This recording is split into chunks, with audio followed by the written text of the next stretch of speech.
If you reach into your kitchen cabinet right now and pull out a standard jar of ground cinnamon, there is a 95% chance that what you are holding is not true cinnamon at all.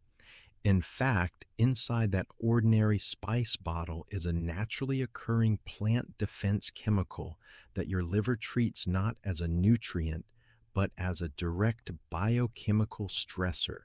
The moment you consume a single teaspoon of this specific variety, a compound called coumarin enters your portal vein, binds directly to critical hepatic enzymes, and pushes your liver cells into an oxidative clearance pathway.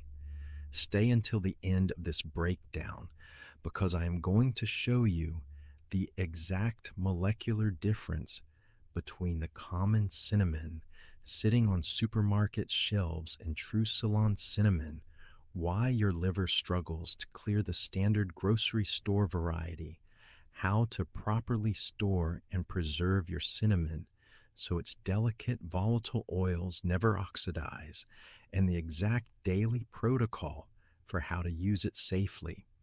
What you are about to hear is rarely printed on a grocery store label. It is not discussed in conventional baking recipes, and most wellness blogs simply praise cinnamon for blood sugar control without mentioning the dark side of the wrong variety. Because this is not just about insulin sensitivity or sweet aroma. This is about what happens inside your hepatocytes, your liver cells, within 30 minutes of eating the wrong form of this bark. The key word is the variety, and by the end of this video, you will know the exact species you need to protect your metabolism without overloading your liver. Think about the last time you sprinkled cinnamon over your oatmeal, mixed it into your coffee, or took a cinnamon extract supplement. You smelled that deep, pungent, spicy aroma.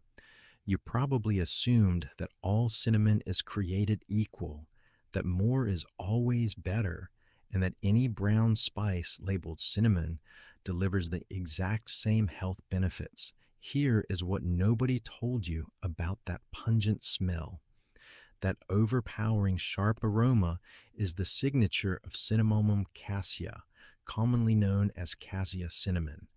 And that same intense aroma is physically tied to massive concentrations of a toxic compound called coumarin. When you consume Cassia cinnamon in the doses commonly recommended for metabolic health, you are not just getting the beneficial compound cinnamaldehyde, you are flooding your hepatic system with coumarin levels that exceed international safety limits in less than a single teaspoon. To understand why this happens, we have to look at the plant itself. Cinnamon is harvested from the inner bark of trees belonging to the Cinnamomum genus, but within this family, there are two radically different categories. The first is true cinnamon, scientifically classified as Cinnamomum verum or Cinnamomum zeylanicum, native exclusively to Sri Lanka and parts of southern India. It is harvested in delicate, ultra-thin, papery layers that roll into a soft, layered quill. The second is Cassia cinnamon, primarily sourced from China, Indonesia, and Vietnam. Cassia is harvested from thick, woody tree trunks. It forms a hard, hollow, single-layered bark. Because cassia trees grow faster, produce thicker bark, and cost a fraction of the price to harvest, industrial spice manufacturers fill almost every standard spice jar with powdered cassia. Now, let us examine the core biochemical mechanism that separates these two barks inside your body. Both varieties contain cinnamaldehyde, the aromatic molecule responsible for upregulating GLUT4 glucose transporters on your muscle cell membranes, which helps clear sugar from your bloodstream. However, Cassia cinnamon contains up to 1% coumarin by weight. That translates to roughly 5 to 7 milligrams of pure coumarin per single teaspoon of ground powder. True Ceylon cinnamon, on the other hand, contains less than 0.004% coumarin, an amount so minuscule it is virtually undetectable. Why does that tiny molecular difference matter so profoundly to your health? When coumarin enters your digestive system, it is rapidly absorbed through the intestinal epithelium and carried straight to your liver via the portal circulation. In humans, coumarin is primarily metabolized by an enzyme in the liver called cytochrome P4502A6 or CYRP2A6. Under normal microdose conditions, CYP2A6 converts coumarin into a benign metabolite called 7-hydroxycoumarin, which is safely excreted through your kidneys. However, when you consume Cassia cinnamon consistently, this primary detoxification pathway becomes completely saturated. When CYP2A6 cannot keep up with the coumarin overload, your liver is forced to shunt the excess coumarin into a secondary toxic metabolic pathway. In this alternative pathway, the liver oxidizes coumarin into an unstable, highly reactive intermediate called coumarin 3,4-epoxide. Coumarin 3,4-epoxide is a direct cellular toxin. It binds covalently to liver proteins and depletes hepatic glutathione, the master antioxidant that shields your liver cells from necrosis and oxidative collapse. A comprehensive safety evaluation published by the European Food Safety Authority established the tolerable daily intake of coumarin at just 0.1 milligrams per kilogram of body weight.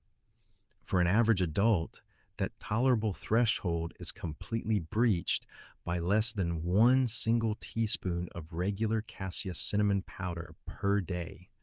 For a child, even a single cinnamon-heavy pastry made with Cassia can exceed safe daily limits.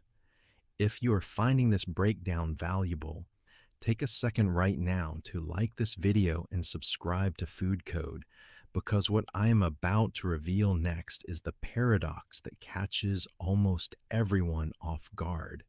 Many people consume cinnamon specifically because they are trying to manage metabolic syndrome, improve their fasting blood glucose, or support cellular longevity. They take half a teaspoon every morning or take concentrated cinnamon capsules. If those capsules or powders are made from cassia bark, you are placing your liver under chronic chemical stress in an attempt to help your pancreas and insulin receptors. When your liver is occupied neutralizing toxic epoxide intermediates and replenishing depleted glutathione stores, it cannot efficiently perform its primary metabolic jobs, regulating lipid metabolism, clearing endogenous hormones, and stabilizing blood sugar. You end up stressing the very organ responsible for long-term metabolic health. True Ceylon cinnamon completely bypasses this issue. Because its coumarin content is practically zero, you obtain all the bioactive cinnamaldehyde, proanthocyanidins, and polyphenol antioxidants that enhance insulin sensitivity without triggering the CYP2A6 saturation pathway or creating toxic epoxide byproducts. Now, buying True Ceylon cinnamon is only half the equation. How you store it, preserve it, and use it determines whether those delicate healing compounds actually survive.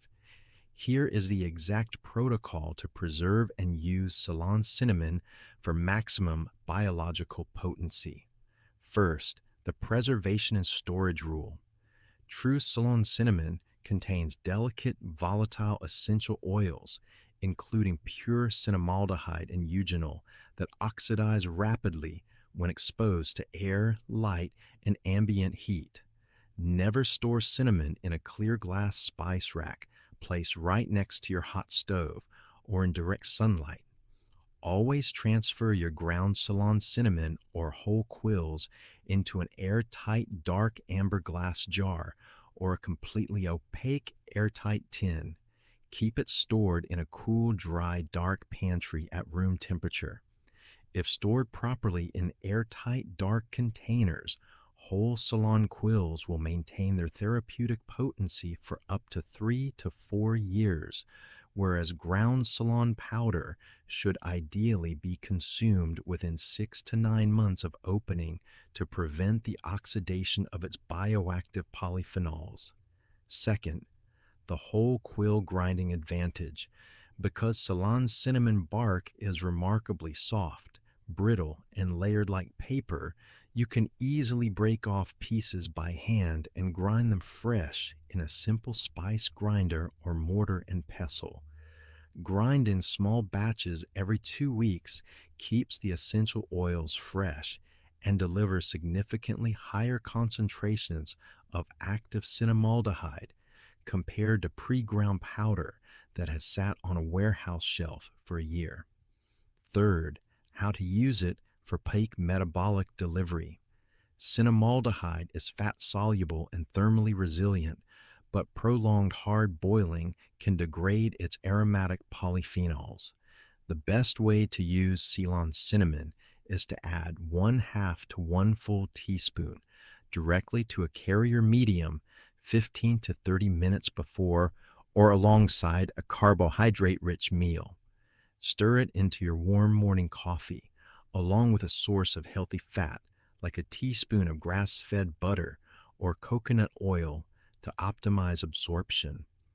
Alternatively, blend it into smoothies, fold it into warm oatmeal, or gently steep a cracked whole quill in hot water for 10 minutes to create a potent metabolic tea.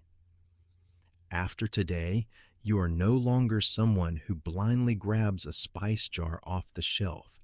You are someone who understands the exact molecular difference between Cinnamomum cassia and Cinnamomum verum. You know how to source true Ceylon, how to store it in airtight amber glass to protect its delicate oils, and how to use it daily to optimize your insulin sensitivity without stressing your liver.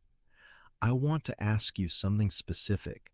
Check the spice cabinet in your kitchen right now. Is your cinnamon stored in clear glass by the stove, or in a dark, airtight container? Tell me in the comments below because I read every single one.